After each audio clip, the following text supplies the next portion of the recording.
The following episode of the SpongePod is brought to you by the Salty Spittoon. Now, Tim, if I needed you to prove your toughness to me, what would you do to prove it to me? Probably maybe lift something really heavy or throw something or something like that.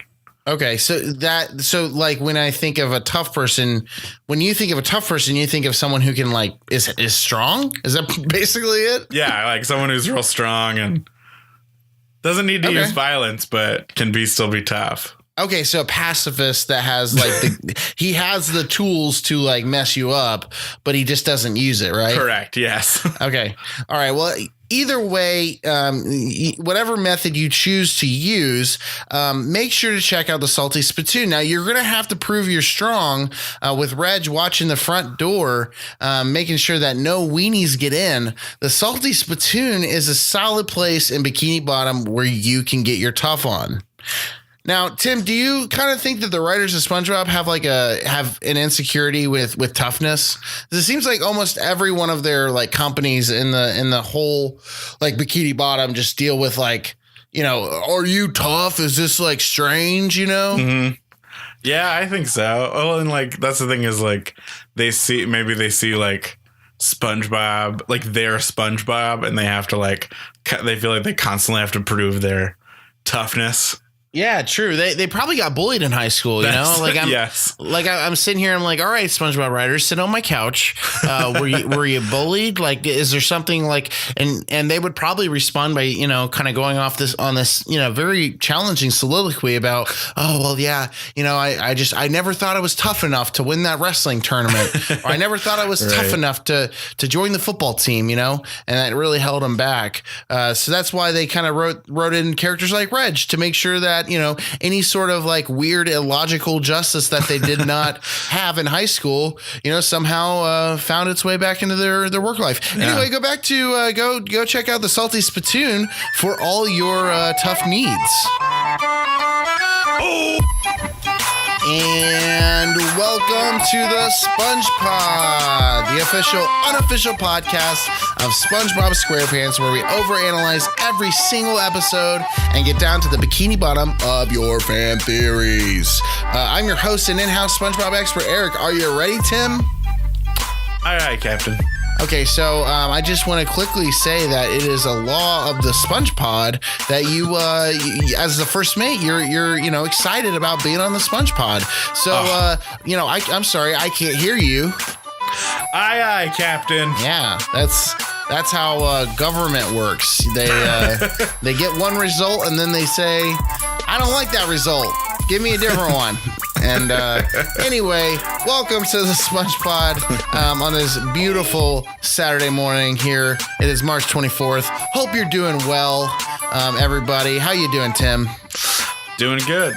Always good to be on talking about SpongeBob. Oh yeah. We got a good one today. Today we are reviewing Hall Monitor.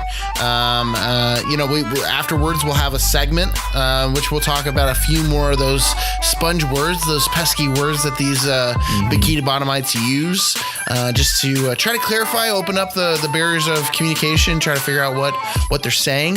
But yeah, so today's episode we're doing Hall Monitor. Really great episode. Right off the bat, I just kind of want to jump right in and kind of talk about law breaking. Tim, do you have any great stories, harrowing stories of how you broke the law?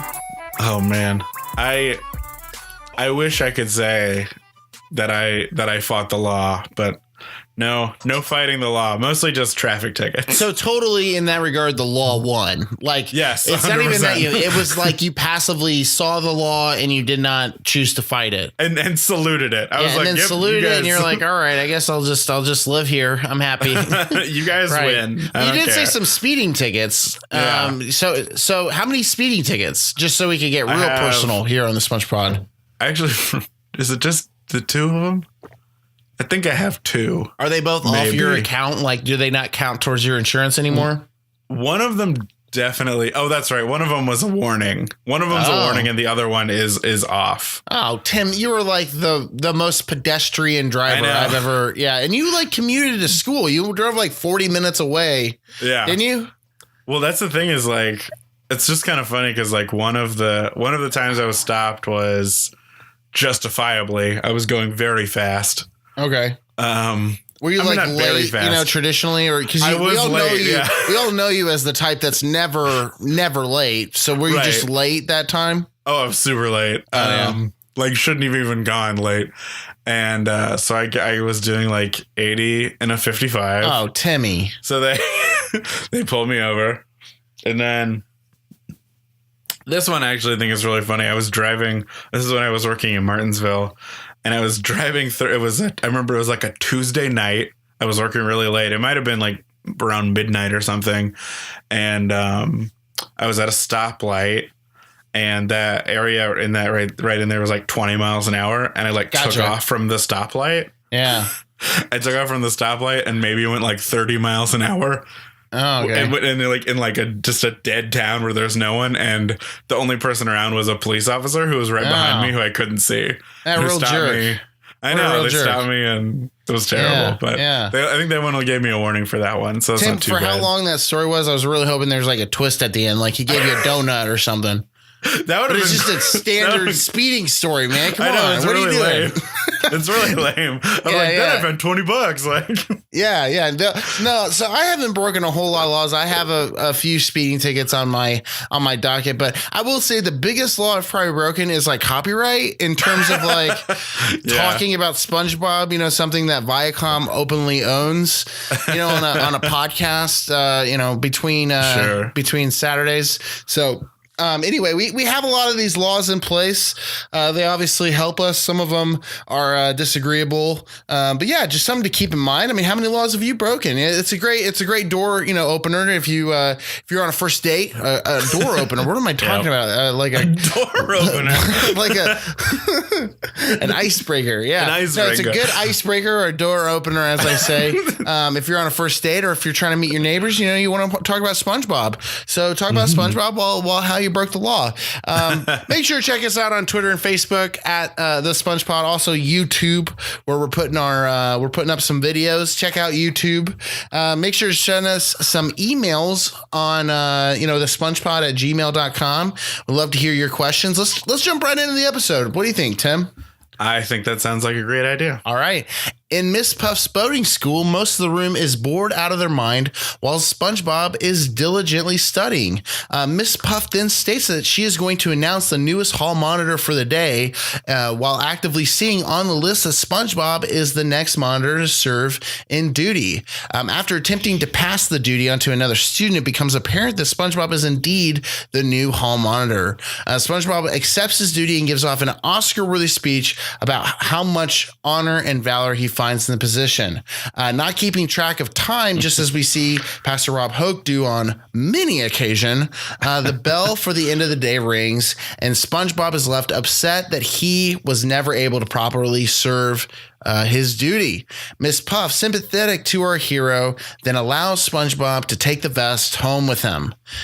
This is kind of an interesting episode set up right off the bat. I mean, obviously, we see kind of a nod to valedictorian speeches, right? I mean, it seems kind of belittling at the same time, because a lot of what he's saying is pretty nonsensical, and it's kind of strange in the context. It's a little bit more overpowering. You know what I mean? Empowering, I guess. It's more or less we can change the world right now. And it's you're just a hall monitor, or right, exactly. And I guess high school's perspective is yeah, I guess you can change the world. But, in all reality, I'm guessing that half of you are just going to join the customer service track, who knows? Yeah. I don't know. Did you find anything on this, Tim? Yeah, I did. I did my job. I found a fan theory. Yes. This is a fan theory from Govern This 2338 on whitehouse.gov. He or she says, in this episode, we see the merits of having a republic rather than a system in which the institutions decide purely on who hasn't done it yet basis. A republic model could have alleviated the confusion of the situation and would have led to a more worthy leader. Gotcha. Wow. Interesting. Excuse me. I think that's an interesting idea. That's one of the main things that I have about problems, as that's in air quotes, that I have with this episode is people are only hall monitors for a day. That seems terribly inefficient. Oh, yeah. Yeah, Why definitely. don't you? Maybe you could elect them as Govern This suggests. Yeah. And they could serve for, I don't know, weeks or a month or something. Yeah. There's definitely a better way to avoid this whole episode of SpongeBob. Like, for sure. Well, I don't want to spoil it, but bad stuff happens. Oh yeah. Well, and this is also like, it's very Republican in the sense that like we pretty much complain about, you know, our leaders no matter what. Like it really doesn't matter like what they do. They could say like, well, the sky is blue, and somebody would say, no, it's not blue, it's definitely gray today, you know. And it's like, okay, we're talking about subjective stuff, you know. So I mean, I don't know that this person's necessarily like what worthy leader is, you know, in office right now that everyone agrees with, you know what I mean? Like it's there's always going to be a division somewhere. That kind of brings me to my another idea. You know, how long do you think their boating classes are? You know, like I remember like driver's ed, because I did take driver's ed. We took it at different places. I think driver's ed for me was like, I think it was like one night a week for like 4 weeks. It was like a total of like 4 or 5 classes, you know, and it seems like kids are in the like, you know, in full on study mode. Like it's a full-time course, you know, just to learn how to drive a boat. This seems kind of strange, you know? Yeah, I totally agree. Like, I think if you look at the clock that passes SpongeBob as he's giving this speech, like, I think they go from like 9 to 2. Oh yeah, which, you know, it's like 5 hours. You're like insane, because I know they have to have secondary education, because we have seen doctors in this, you know, in this world. We've seen, I mean, Mr. Krabs is a businessman. You know, he certainly probably got his degree for business. We see all these different people who, you know, have these skills that you would assume have to come from a secondary type education. So you definitely would assume that this isn't like in place of college.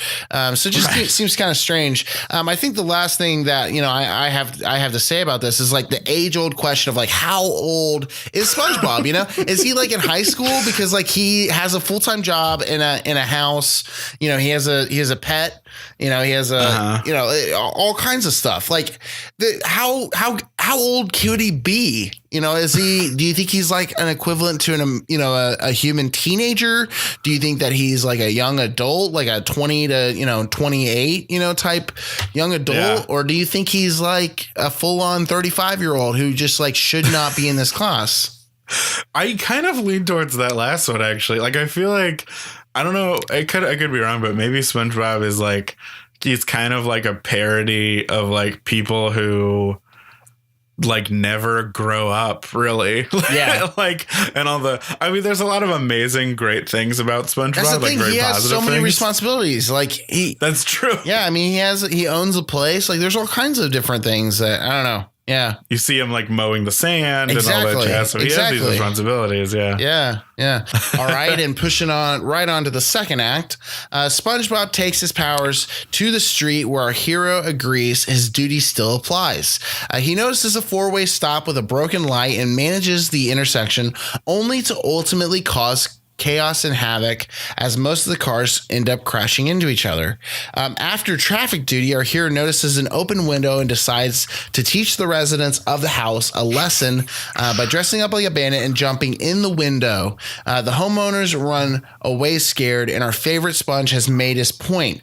Our hero comes across his dear buddy Patrick, and they find a wanted poster for a notorious maniac. They begin patrolling by splitting up, looking all over Bikini Bottom. When Patrick is stopped by a car of real officers, we learn that is actually looking out for our dear SpongeBob. It appears SpongeBob is actually the maniac. This is a pretty crazy twist. What did you find any theories on this, Tim? Yeah, this was a twist that really like resonated with a lot of SpongeBob people. So this is just one fan theory. This is M. Night Shyamalama Dinglong 392 on IMDb says this is one of the greatest it's one of the greatest TV twists of all time. This usually gets overlooked by the traditional media as it is a kid show that is mostly viewed by elementary and middle schoolers. Nonetheless, I believe this is a solid example of how to bait and switch an audience with a classic twist. Oh wow. I can't disagree. I think that's true. This is this is episode 13. We've kind of built up SpongeBob as this hero, and all of a sudden he's like a maniac that they're searching for. Oh yeah, definitely.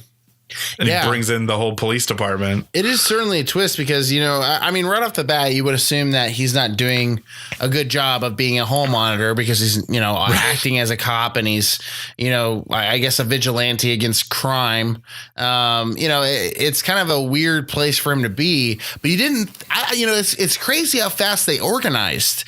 Like they got a poster out immediately. Like you would assume hours after, the situation, which I would think was pretty crazy. I think one of the thoughts I had was, just how many cars would have to crash in an intersection before you stop trusting the person directing traffic? Like, I mean, there had to have been like, a point in which people are like, I don't know if I should go because he told the person to the right to go as well, and it looks like we're about to, we crashed into each other. I guess, we piled on the fifth accident in this intersection.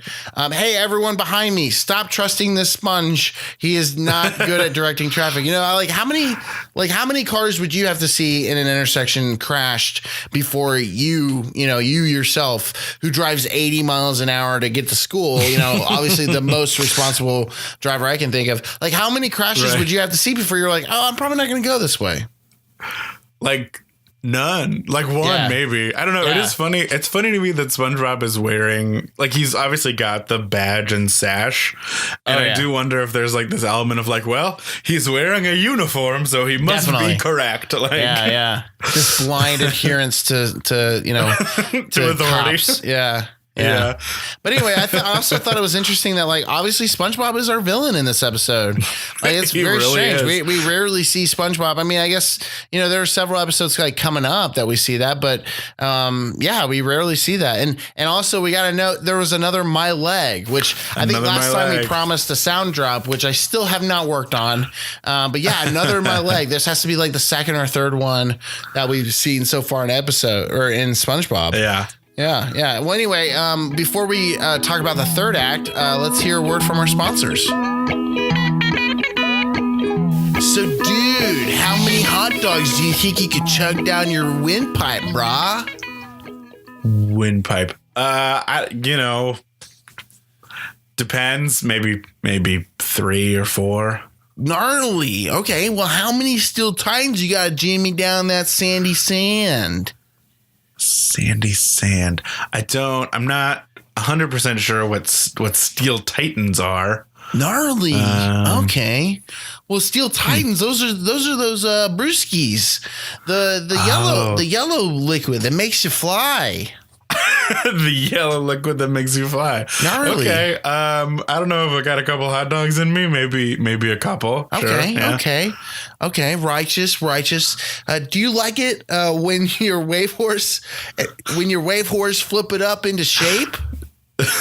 Flip up my wave horse. Let's see.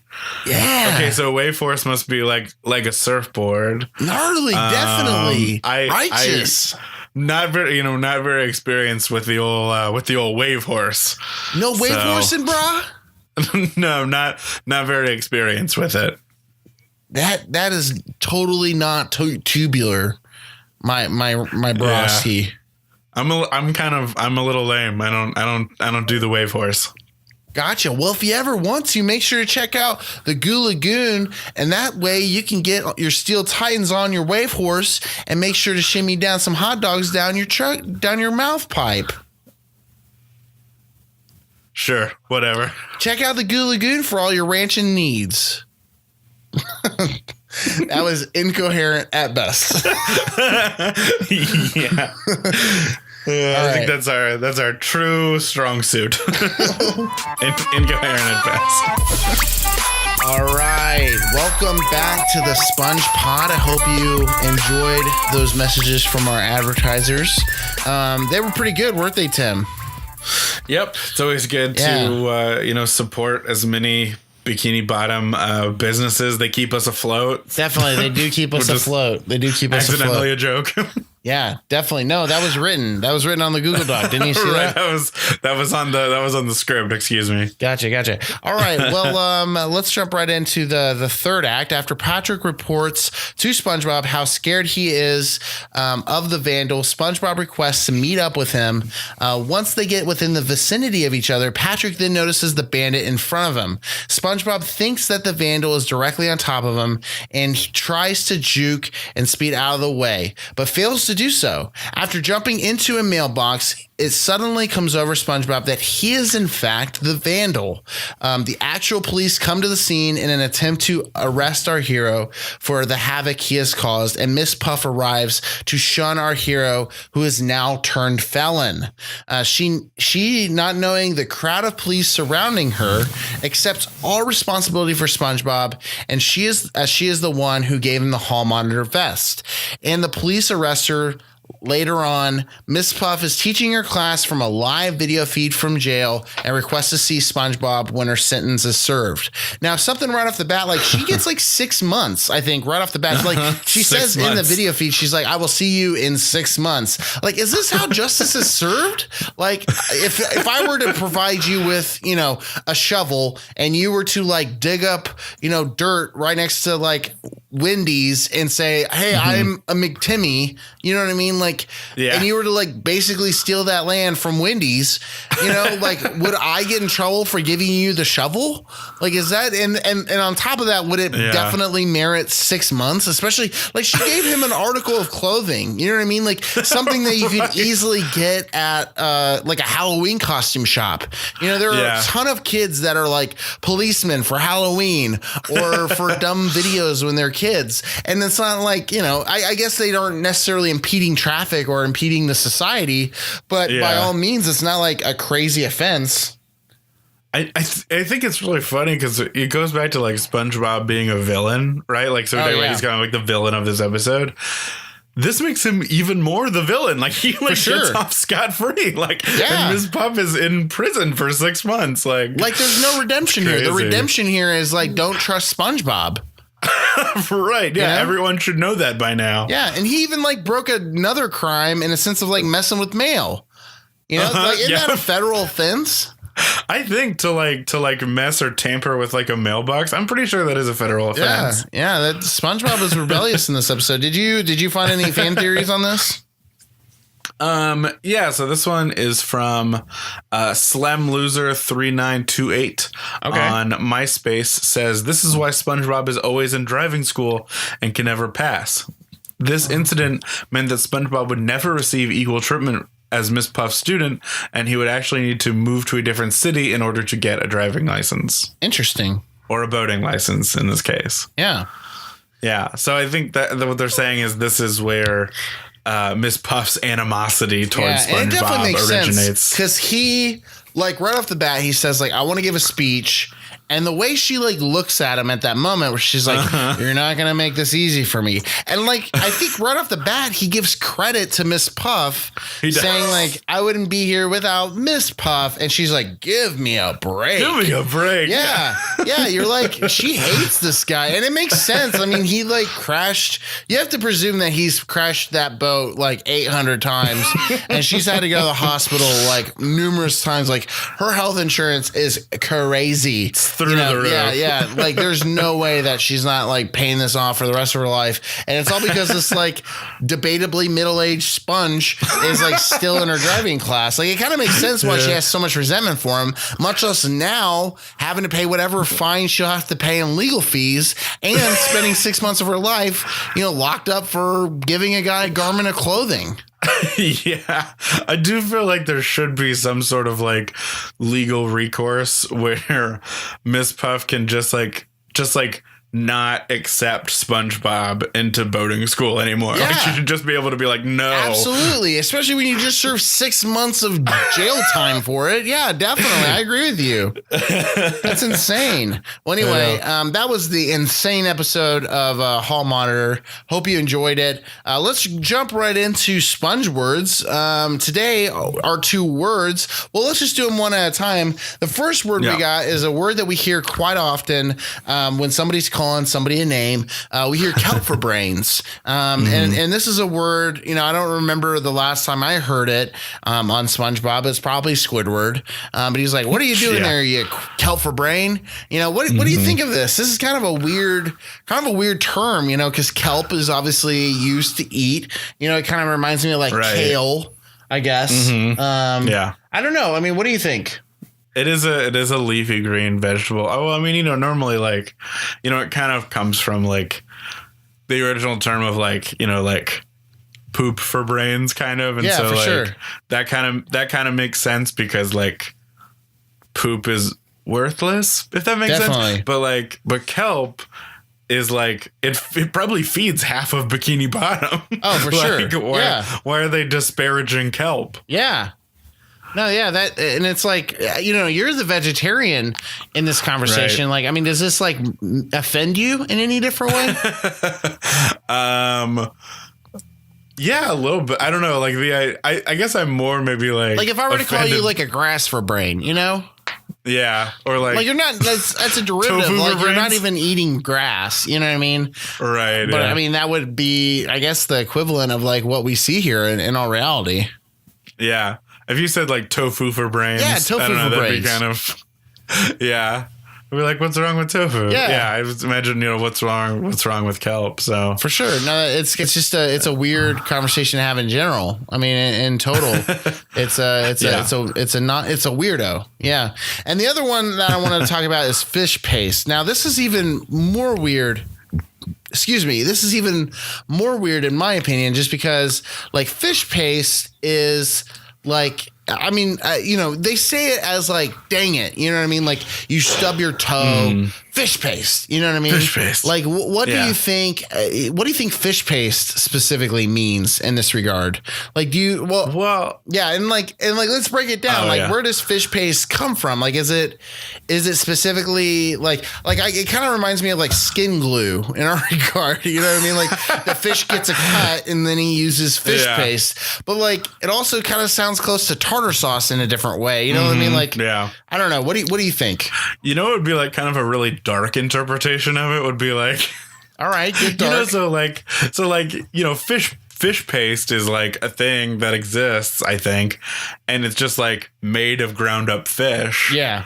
So it's like, I stubbed my toe, like curse my eventual death, like you know, like fish paste, like they're, I don't know, maybe everyone in Bikini Bottom is very anti fish paste because, you know, it means that they're dead. Yeah, that's or that their friends are dead. Strange, so. It's a very strange way to look at it, but I mean, I guess it is just as logical as like most of our curse words in that regard, though. That's true. Yeah. So put on the explicit warning as we have just kind of explained 2 vulgarities. You know, kelp for brains and fish paste. I hope that was okay for your kelp ears. I guess your what's the baby fish? The guppy ears. Their the guppy ears. Yeah. Hope this is good for your guppy ears. When you edit this, you should put like an explicit warning right before we do this segment. Oh, definitely. That's how we're going to do it. Anyway, this is the SpongePod. I hope you guys have enjoyed us. This was a fun episode. I don't know what you thought, Tim. Yeah, definitely. I enjoy like SpongeBob. I kind of enjoy like SpongeBob being the villain. In a very weird way. Yeah. No, I actually really like Miss Puff. I feel like she's a lot of fun as well. You know. Yeah, I do. You know, having had like students of my own, and there's that moment where she kind of like just looks at SpongeBob with contempt. I'm like, I feel you, Puff. I feel you, Puff. I've been there. Yeah, I've been there. No, that makes sense. So our data research today was by Jim Dangle. We got our associate producer, Trudy Weigel, creative producer, James Garcia. Our child care producer was Christina Crosley. Our office assistant is Zach Cooper. Audio engineer is Jessica Brummett. Our music by DJ Eugene. And music and cover art by the man, the myth, the Milky Michael G. Make sure to check us out on Twitter, Facebook, and YouTube at The SpongePod. Also, shoot us an email at thespongepod@gmail.com. Another great episode, Tim. Thanks for joining us, everyone. Kevin, what did you do to my room? Did you watch a bunch of SpongeBob? Come on, SpongeBob! Yeah. I like that one. That one's a little, I don't know, sometimes those lines get a little dark. This one's Yeah, a little you totally rough. forget about this line too, like the Home Alone line where it's like, everything's great, Kevin, you survived, Joe Pesci didn't kill you, you beat the crap out of these burglars, and then at the very end, the older brother's like, hey, what'd you do to my room, Yeah, he almost escaped. He almost gets away with it. He almost gets away with it. Just like us in life, he almost got away with it. Have a good week, everyone.